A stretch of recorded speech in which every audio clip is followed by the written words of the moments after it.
देख लेते हैं। हिंदी में जो आपके प्रश्न आए थे वो पूछा है रोकरा। रोकरा का पर्यायवाची शब्द क्या होता है? रोकरा का पर्यायवाची शब्द क्या होता है? और पूछा है आपका रजनीश। रजनीश रजनीश का पर्यायवाची शब्द क्या होता है? तो हिंदी में इसका मतलब होता है चंद्रमा। ठीक है, ये वाला प्रश्न आपका आज के पेपर में आया हुआ है, रोकरा और रजनीश वाला।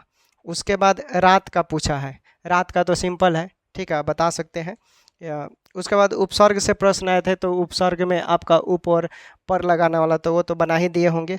उसके बाद साहित्य से प्रश्न आया है कि रामविलास शर्मा को किस रचना के लिए साहित्य अकादमी पुरस्कार मिला है? दिया था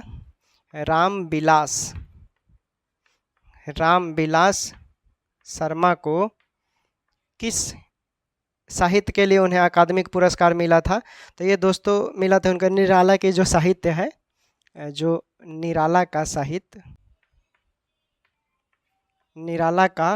साहित्य के लिए इन्हें अकादमिक पुरस्कार मिला था, ये नोट कर लीजिएगा।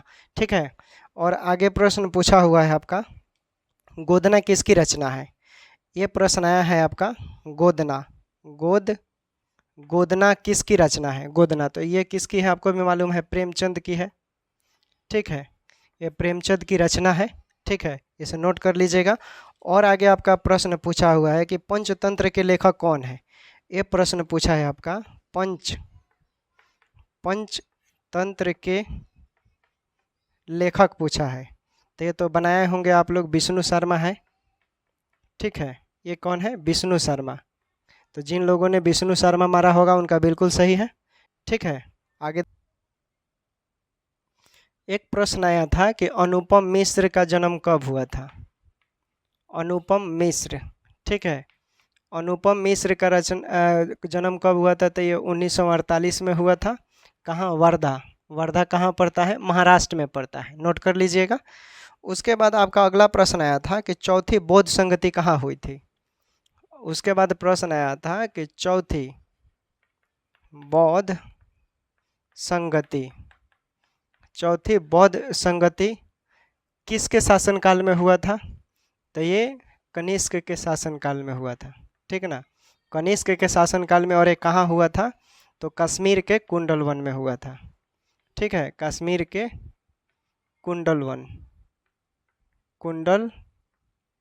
कुंडलवन में हुआ था, इसे नोट कर लीजिएगा। अगला प्रश्न आपका आज के पेपर में पूछा हुआ है कि चंद्रयान 3 कब लॉन्च किया गया? चंद्रयान 3 कब लॉन्च किया गया? तो ये दोस्तों लॉन्च किया गया आपका 14 जुलाई 2023 को। ठीक, 14 जुलाई 2023 को शुरू किया गया है। उसके बाद पूछा है सविनय अवज्ञा आंदोलन कब हुआ था? तो सविनय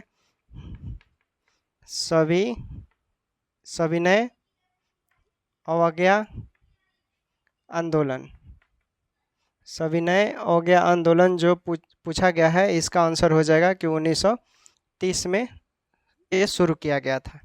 ठीक, ऑप्शन में 1930 था, पूरा डिटेल नहीं पूछा गया था, 1930 था। उसके बाद पूछा है कि बेलूर मठ किससे संबंधित था? एक को पूछा है आपका बेलूर मठ किससे संबंधित है? तो ये संबंधित है रामकृष्ण मिशन से। ठीक है, याद रखिएगा, रामकृष्ण मिशन से संबंधित है। ठीक, समझ गए? ये आप मिला लीजिएगा, आगे और देखते हैं हम लोग। उसके बाद आपका पूछा था कि मौर्य वंश का संस्थापक कौन था?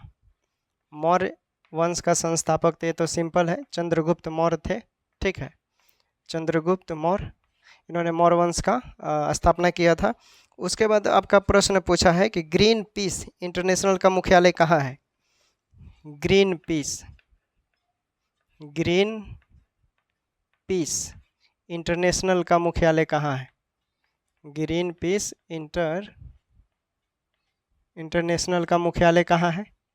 तो एम्स्टर्ड में है। कहाँ है ये दोस्तों? एम्स्टर्ड कहाँ पड़ता है? ये नीदरलैंड में पड़ता है। एम्स्टर्ड नीदरलैंड में पड़ता है, याद रखिएगा। उसके बाद आपका प्रश्न पूछा है कि द्वितीय विश्व युद्ध कितने वर्ष तक चला? पूछा है द्वितीय विश्व युद्ध कब तक चला, तो ये आपको मालूम है कि 1939 से 45 तक चला था द्वितीय विश्व युद्ध। ठीक, उसके बाद अगला प्रश्न आपका पूछा है कि गुरु नानक का जन्म कब हुआ, कहाँ हुआ। ठीक, गुरु नानक का जन्म, गुरु नानक का जन्म कहाँ हुआ था, तो ये तलवंडी में हुआ था। कहाँ, तलवंडी। ठीक है, तलवंडी में हुआ था। ये नानकपुर में पड़ता है, नानकाना में पड़ता है। नानकाना है कहाँ है, पाकिस्तान में है, याद रखिएगा।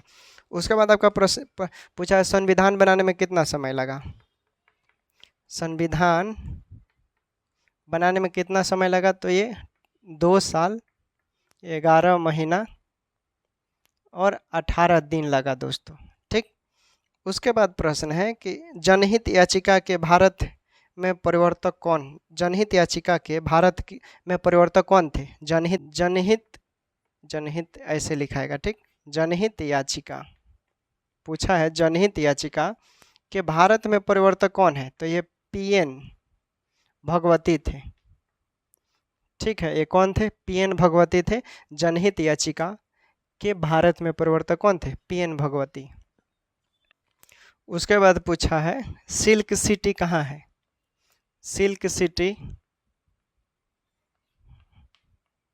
सिल्क सिटी कहाँ है, तो ये दोस्तों भागलपुर में है। ठीक, कहाँ है, भागलपुर में। सिल्क सिटी भागलपुर में है, ये प्रश्न पूछा था। उसके बाद पूछा था कि बिहार में गंगा नदी कहाँ से प्रवेश करती है। बिहार में जो गंगा नदी है ये कहाँ से प्रवेश करती है, तो ये बक्सर। ठीक है, बक्सर के चौसा, बक्सर के चौसा से प्रवेश करती है। ठीक, उसके बाद अगर ये भी प्रश्न पूछा था कि गंगा नदी की बिहार में लंबाई, तो ये 445 वर्ग किलोमीटर। ठीक है, उसके बाद प्रश्न इंग्लिश में पूछा है, इंग्लिश में पूछा है a letter was written, a letter was written dash me, उसके बाद फिर डैश, उसके बाद है बॉल पेन। ठीक है, तो ये प्रीपोजिशन यहाँ पर भरना है। लेटर वाज रिटेन बाई हो जाएगा, बाई मी। ठीक है, विथ किसके सहारे लिख रहे हैं, तो पेन के सहारे से। ठीक है, तो विथ हो जाएगा। ठीक, उसके बाद अंग्रेजी में एक और प्रश्न नरेशन से आपका प्रश्न पूछा हुआ है। ठीक ना, नरेशन से एक प्रश्न पूछा हुआ है, वॉइस से एक प्रश्न पूछा हुआ है, टेंस पहचानने के लिए एक आया था, ये प्रश्न पूछा गया था। उसके बाद पूछा था दाब का ऐसा ही मात्रक। ठीक है, दाब का ऐसा ही मात्रक पूछा था, तो ये क्या होता है, पास्कल होता है। ठीक है, पास्कल यानी बल बटा क्षेत्रफल होता है। ठीक ना, बल बटा क्षेत्रफल, इसको हम एफ से फोर्स बोलते हैं। तो एफ का हो जाएगा, इसका ऐसे मात्रक न्यूटन का, ए का एरिया, तो हम इसको ऐसे लिख सकते हैं न्यूटन पर मीटर स्क्वायर। ठीक, इतना हो गया, आगे देख लेते हैं। उसके बाद पूछा था बुझा हुआ चूना का, बुझा हुआ चूना का सूत्र पूछा था। ये होता है CaOH, इसको होल्टवायर बोलते हैं, ये फॉर्मूला होता है। बुझा हुआ चूना पूछा था। उसके बाद आपका बिना बुझा हुआ पूछेगा, एक होता है बिना बुझा हुआ, तो बिना बुझा हुआ को हम लोग कैल्शियम ऑक्साइड बोलते हैं। उसके बाद आपका प्रश्न पूछा है DNA का फुल फॉर्म क्या होता है। DNA का, तो ये होता है डीऑक्सी राइबो न्यूक्लिक एसिड। ठीक है, ये नोट कर लीजिएगा, DNA का फुल फॉर्म पूछा था। उसके बाद पूछा था विद्युत धारा का ऐसा ही मात्रक, विद्युत धारा का ऐसा ही मात्रक क्या होता है, एम्पियर होता है। ठीक है, एम्पियर। उसके बाद पूछा था, ये पूछा था आपका IUPAC का फुल फॉर्म, तो आई से होता है international union of pure applied chemistry होता है। IUPAC एक नाम होता है, केमिस्ट्री में लिखने के लिए आता है। उसके बाद पूछा था रक्त का pH मान, रक्त का pH मान पूछा था, तो ये होता है 7.35 से होता है 7.45 तक। ठीक है। 7.35 से होता है 7.45 तक। उसके बाद बल्ब पूछा था कि बल्ब का जो टंगस्टन होता है वो किस चीज़ का बना होता है। बल्ब का जो टंगस्टन होता है वो किस चीज़ का बना होता है, तो ये फिलामेंट का बना होता है। ठीक, फिलामेंट का बना होता है। उसके बाद पूछा था कि जो प्रकाश होता है, ठीक ना, प्रकाश एक किस तरह का तरंग है, ये किस तरह का तरंग है, तो ये होता है आपका विद्युत चुंबकीय तरंग, या आप अनुप्रस्थ भी बोलते हैं। ठीक है, ये नोट कर लीजिएगा। उसके बाद आपका प्रश्न पूछा है कि प्रोकैरियोटिक कोशिका का आकार कितना होता है। ये प्रोकैरियोटिक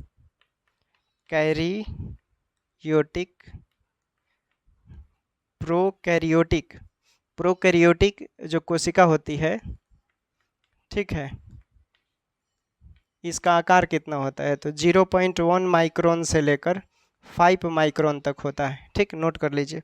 उसके बाद प्रश्न पूछा है कि 1 न्यूटन बराबर कितने डाइन के बराबर होता है। 1 न्यूटन बराबर कितने डाइन के बराबर होता है, तो ये होता है 10⁵ डाइन। ठीक है, ये क्या है, ये सीजीएस मात्रक है। ठीक, ये सीजीएस मात्रक है और ये एसआई यूनिट है, याद रखिएगा। ठीक, उसके बाद आपका प्रश्न और पूछे गए हैं, इसको क्लियर कर लेते हैं लोग, कि शेरशाह सूरी का मकबरा कहाँ था। शेरशाह सूरी का मकबरा कहाँ है, तो ये सासाराम में था। कहाँ था, सासाराम में। और सासाराम कहाँ पड़ता है, बिहार में। ठीक, उसके बाद आपका प्रश्न पूछा था कि आज़ाद हिंद फौज की स्थापना कब और कहाँ किया गया। आज़ाद हिंद जो फौज थी ये 1943 में किया गया था। और कहाँ हुआ था, सिंगापुर में किया गया था। ठीक, सिंगापुर में किया गया था।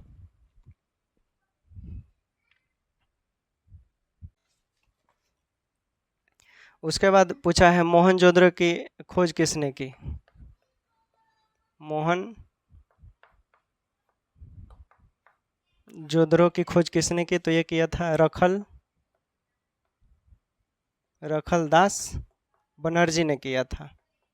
ठीक है, रखलदास बनर्जी ने मोहनजोदड़ो की खोज किया था। उसके बाद आपका प्रश्न पूछा है कि सिविल सेवा दिवस कब मनाया जाता है। सिविल सेवा दिवस कब मनाया जाता है, तो ये 21 अप्रैल को मनाया जाता है। ठीक है, सिविल सेवा दिवस 21 अप्रैल को मनाया जाता है। उसके बाद पूछा कि भारत में न्यूनतम जनसंख्या घनत्व वाला जिला, भारत का न्यूनतम जनसंख्या जो घनत्व में, ठीक है, कौन सा ऐसा जिला है भारत का, तो ये दिबांग है। दिबांग कहाँ पड़ता है, अरुणाचल प्रदेश में पड़ता है। ठीक, ये अरुणाचल प्रदेश में पड़ता है। उसके बाद आपका आज का प्रश्न पूछा हुआ था कि प्रथम भारत में जनगणना की शुरुआत कब हुई। जनगणना की शुरुआत कब हुई, तो ये 1872 में। यही पूछता कि नियमित रूप से कब हुआ, तो आप बोलते 1881 में हुआ था, लॉर्ड मेयो के समय। किसके समय, लॉर्ड मेयो के समय हुआ था। ठीक, उसके बाद पूछा है रेशम कीट पालन का अध्ययन क्या कहलाता है, तो सेरीकल्चर कहलाता है। सेरीकल्चर कहलाता है। ये प्रश्न पूछा था, रेशम कीट पालन का अध्ययन सेरीकल्चर कहलाता है। उसके बाद प्रश्न पूछा था कि वास्को डी गामा भारत कब आया। वास्को डी गामा भारत कब आया, तो ये 1498 को आया वास्को डी गामा भारत। उसके बाद प्रश्न पूछा था कि ब्रह्मपुत्र नदी को बांग्लादेश में किस नाम से जाना जाता है। ये जो ब्रह्मपुत्र नदी है, ठीक है, इसे बांग्लादेश में क्या कहा जाता है, तो ये जमुना कहा जाता है। अभी आप देख रहे हैं कि बांग्लादेश में क्या सिचुएशन बना हुआ है रिजर्वेशन को लेकर। वहाँ पर कई तरह के हिंदू मंदिरों को भी तोड़ा जा रहा है। ठीक है, आप देख रहे हैं। उसके बाद लाल ग्रह किसे कहते हैं, ये प्रश्न आया है। लाल ग्रह किसे कहते हैं, तो ये मंगल को कहते हैं। ठीक है, मंगल को फेरस ऑक्साइड के कारण, वहाँ की जो भूमि है उस वहाँ पर ज़्यादा फेरस ऑक्साइड है, इसलिए इसे मंगल ग्रह को लाल ग्रह कहा जाता है। उसके बाद एफसीआई का फुल फॉर्म पूछा है। एफसीआई का फुल फॉर्म तो फूड कॉरपोरेशन ऑफ इंडिया होता है। फूड कॉरपोरेशन ऑफ इंडिया होता है। भारत खाद्य निगम होता है। ठीक, उसके बाद एलपीजी का फुल फॉर्म पूछा है। एलपीजी का फुल फॉर्म तो लिक्विड पेट्रोलियम गैस होता है। लिक्विड पेट्रोलियम गैस होता है, और इसका मुख्य घटक क्या होता है, ब्यूटेन होता है। ठीक है ना, ब्यूटेन। उसके बाद पूछा है बक्सर की लड़ाई कब हुई थी। बक्सर की लड़ाई कब हुई थी, तो ये 1764 में हुआ था। ठीक, उसके बाद पूछा है कि बिहार विधानमंडल में कैसा है। बिहार विधान मंडल में कितने सदस्य होते हैं, ये प्रश्न पूछा था। ऑप्शन भी आपके दिए हुए थे, तो ये बोलिएगा 2 ऑप्शन दिए हुआ था, मतलब द्विसदनीय। ठीक है, द्विसदनीय। एक होता है आपका विधानसभा, ठीक, एक विधानसभा, और दूसरा होता है विधान परिषद।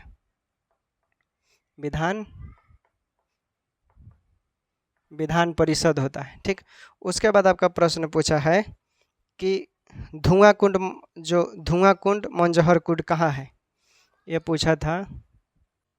धुआं कुंड, ठीक, मंजहर कुंड, ये कहाँ है दोस्तों, ये प्रश्न आया हुआ है आज। तो ये रोहतास में पड़ता है। ठीक, रोहतास में पड़ता है, मिला लीजिएगा। उसके बाद पूछा है कि बिहार में महिला साक्षरता दर कितना है, ये प्रश्न पूछा है। बिहार में महिला साक्षरता दर, बिहार महिला साक्षरता दर 51.5% है। ठीक, उसके बाद बिहार विधानसभा के अध्यक्ष कौन है।